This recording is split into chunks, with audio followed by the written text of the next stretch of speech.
El Nosferatu que hay en ti. Asistí en buena compañía al estreno de la película Nosferatu de Robert Eggers en diciembre pasado. Esa noche no dormí bien, no por el terror que pudo haberme ocasionado esa película. De esas alturas de la vida uno no siente terror por las películas de terror, sino más bien por personajes fascistas que pululan en todas partes. A ellos sí hay que temerles. La razón por la que no dormí fue porque no sabía cómo ordenar las ideas para escribir este vistazo crítico que hoy comparto con ustedes en este video.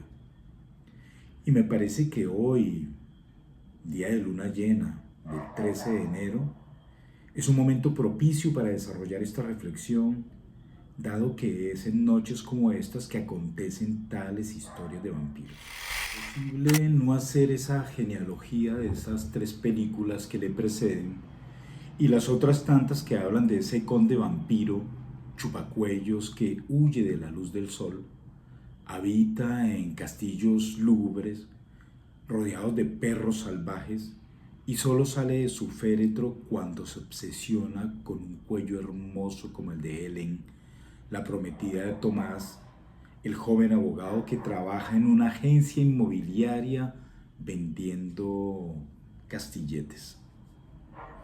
Ese hombre animalizado ha fascinado el imaginario moderno y ya veremos por qué. En mi pequeña historia de la animalidad anuncié esos devenires animales, apoyado como no en Gilles Deleuze y Félix Guattari, donde todos los seres humanos tenemos algo de animal. Así nuestra humanidad insista en acallarlos o silenciarlos.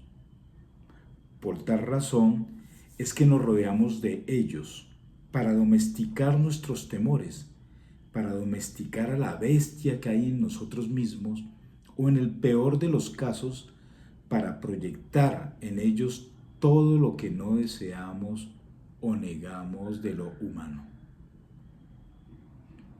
En el ocaso del siglo de la razón, Bram Stoker escribe su célebre novela Drácula de 1897, que nos habla de un conde que se alimenta de sangre humana.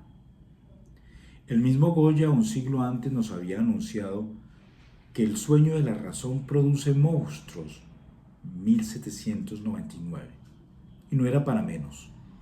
Los monstruos se esconden en nuestra propia sombra, que es inseparable de nuestra humanidad.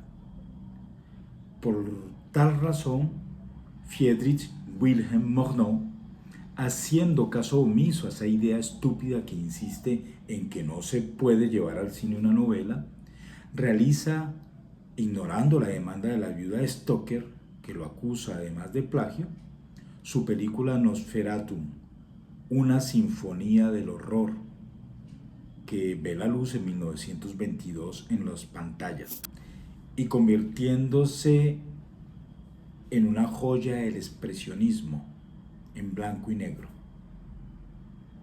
En la película que el Conde Orlok es interpretado magistralmente por Max Schreck, quien se funde con su silueta y sus manos delgadas que terminan con unas uñas, garras propias de un animal.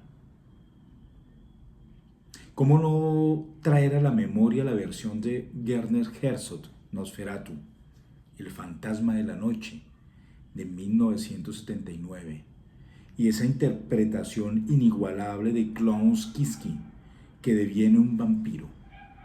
La escena donde la peste asola la ciudad y los habitantes ante la invasión de las ratas que llegan con el féretro del vampiro desde Transilvania en ese navío de la muerte, se entregan a su último banquete en una verdadera danza macabra. Esta escena es simplemente insuperable como otras de esta película.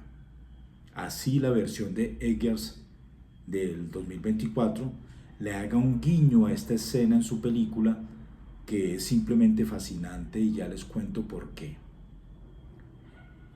La película del 2024 Nosferatu retoma la historia original. Un viejo vampiro, en este caso interpretado por Bill Skarsgård, que había ya actuado como ese payaso terrorífico en Eso. Aunque su papel como el del Conde Orlok me parece que es algo petrificado, a mi juicio no logra superar las otras versiones y los otros actores que le dan un cierto encanto cuando vemos cómo el vampiro es un ser que se degrada en la miseria de la carne. Este quizás es uno de los aspectos más interesantes.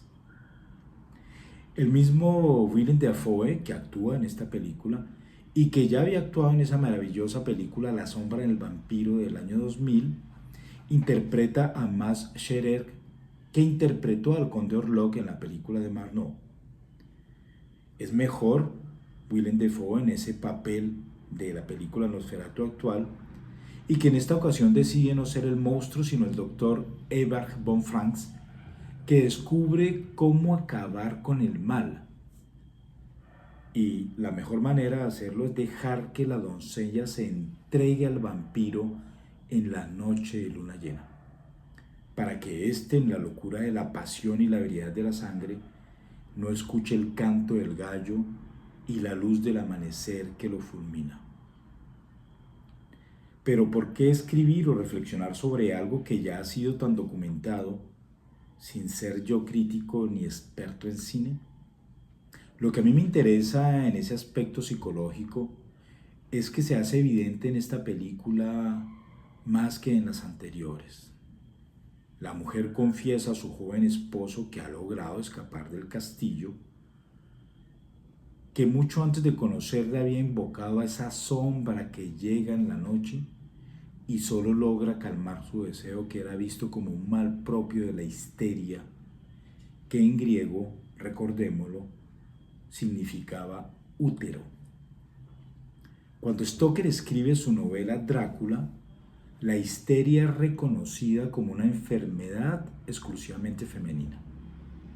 Los célebres estudios de Charcot van a inspirar a escritores y artistas de finales del siglo XIX y comienzos del XX, como aconteció con los surrealistas, que ilustran en las fotos de las pacientes recluidas en el Hospital de la Salpêtrière ese número magnífico de la revolución surrealista.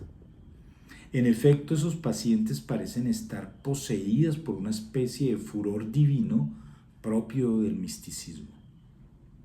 Sus ojos casi desorbitados miran hacia el cielo, como buscando aliviar el fuego que consume el útero. Freud escribe su célebre tratado sobre la histeria en 1895 y dialoga con Charcot.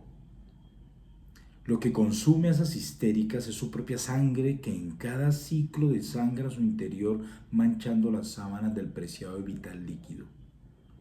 Esa pequeña muerte, que llega la mayoría de las veces con las lunas llenas, es precedida por pequeñas muertes que se traducen en el orgasmo.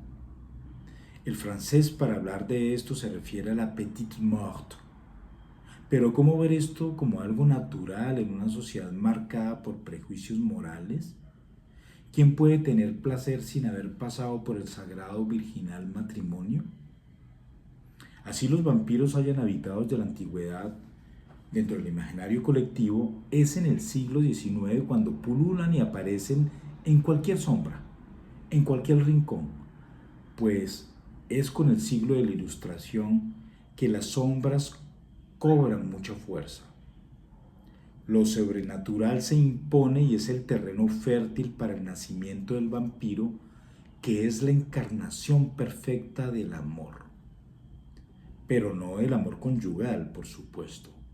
Por tal razón, en Nosferatu, el esposo de Ellen se lo retrata como un pobre hombre que no puede hacer nada contra el conde Orlok.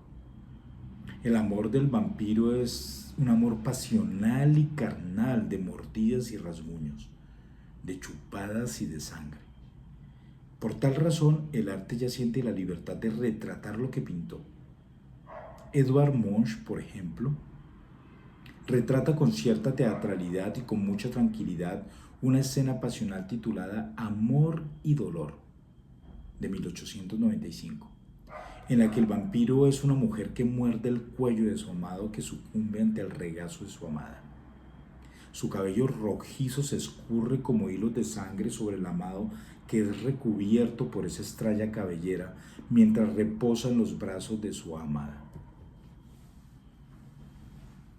La película, en esta última versión de Nosferatu, deja ver ese deseo pasional de la mujer por ser consumida por la bestia.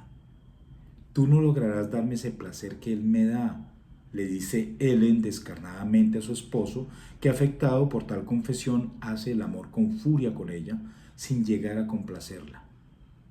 Pero ya es demasiado tarde.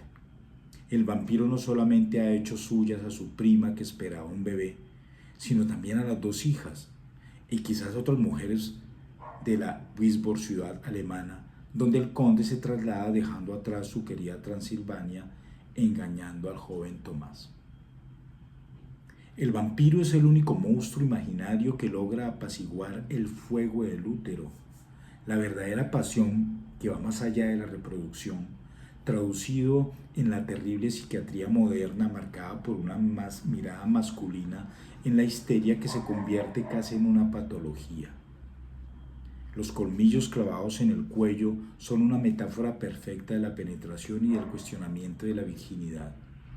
La sangre, símbolo de la vida, se convierte en su brote desmedido en la muerte misma que es, pese a todo, placentera. La petite mort. El vampiro sucumbe a los brazos de su amada, objeto de su deseo, importándole poco las heridas mortales que deja la luz del sol sobre su cuerpo. Solo es la noche y sus sombras que hacen vivir a este monstruo amoroso y que todos los mortales insisten en negar que en ellos hay un vampiro. Para darle muerte a estos seres antes de espantarlos con un crucifijo y un collar de ajos, hay que enterrarles una estaca de madera, no en el cerebro, sino en el corazón, lo que demuestra lo que hemos venido diciendo. Estos monstruos son irracionales y por lo tanto son en esencia eros. Es decir, sentimiento y sensibilidad a flor de piel. Ya debo terminar este texto y esta columna en esta noche de luna llena, a la hora donde todos duermen menos la otra mitad del mundo. Y lo hago recordando, como no, el poema de Alejandra Pizarnik titulado La Condesa Sangrienta y publicado en 1966, que retrata la versión femenina del vampiro encarnado en la mujer de la nobleza del siglo XVI, Erzsébet Báthory, que secuestraba jovencitas para chuparle la sangre en su castillo, pues la pasión por los cuellos no es exclusividad de los hombres. Al terminar este texto me veo en el espejo y aún persisten en mi cuello las bordaduras amorosas y pasionales de quien me acompañó a ver esta película y a quien dedico estas líneas.